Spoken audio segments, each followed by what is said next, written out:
Alright, so here are the arm stilts for Toothless. In other pictures you can see the hinges and mechanisms of it. Got just regular door hinges.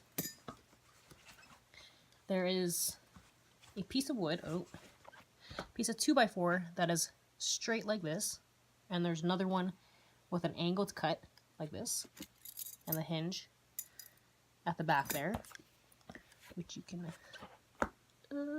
see right there, and some elastic band which helps pull it back.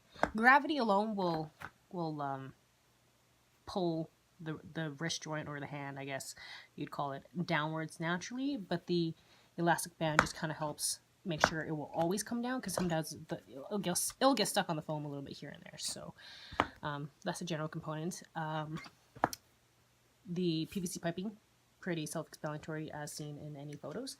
The handle, since it is just a 1-inch tube or a pipe, it's not very comfy to hold on to, so I just wrapped it a couple times with some Pro Wrap, then some hockey tape so to make sure it stays, and then I actually had some of this.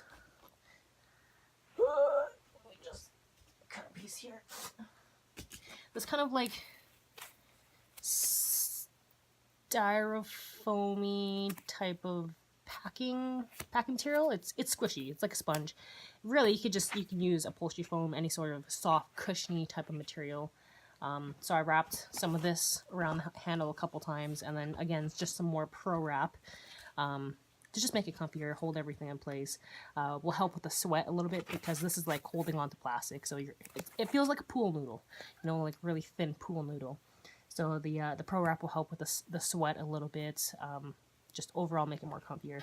Everything is glued together with some PVC glue so that it doesn't fall apart on one hand, because I totally forgot to glue the other hand before I put it together. So, you know, fingers crossed it doesn't fall apart on me. Other than that, everything's all carved up. It is wrapped with, well, I thought about just essentially doing a really flat carve job, which I could do, but that would just spend hours. That would take hours to do, because, you know, it doesn't matter how smooth you carve the foam if you're working with a thin material like the spandex here. The detail of it is always gonna show through. And I mean, for some people, I'm sure they're okay with it, but me, I'm not perfectionist.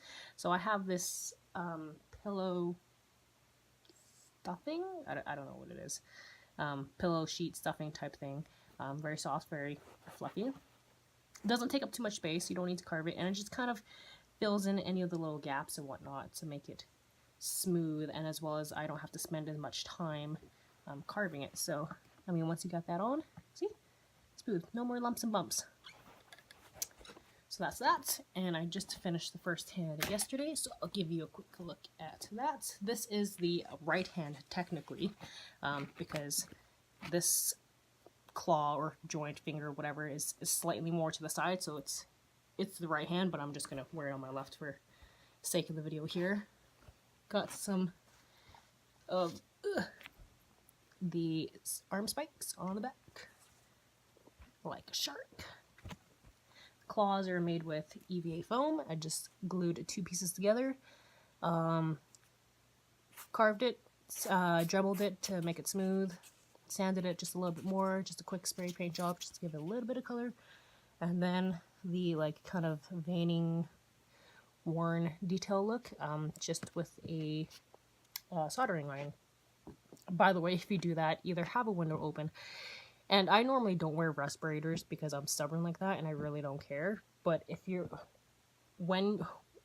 ever burning into EVA foam, wear a respirator, or please make sure you're in a well-vented area, because I was doing this for probably, I don't know, like an hour. The soldering alone, overall it took me a couple hours to do all 16 pieces, but the soldering alone, the amount of smoke and fumes that come off of this, it just makes you nauseous. By the time I was done with this, I had to go like sit down for a couple hours. Like I just felt sick. So make sure you're in a well-vented area if you're gonna do that. But yes, so anyways, this is the final product with one face. Got my claws. You can see that spring action with the joint really nicely.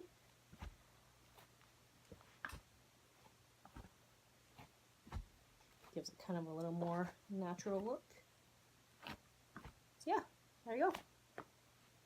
That is the first, second, I don't know. This is a video update on the feet for Toothless. Oh, these little joints here, I took a little bit of this 1/4 inch upholstery foam, just made a little strip, wrapped it with some of the fabric, like a little burrito, and then pretend this is it. This is not it. This is a glue stick. And then I just wrapped it around, glued it, attached it on, and then covered it with the fabric that I drafted from the hand, which, by the way, I made a duct tape dummy of and drafted it from that so that everything fits all snug like a bug. I rhymed.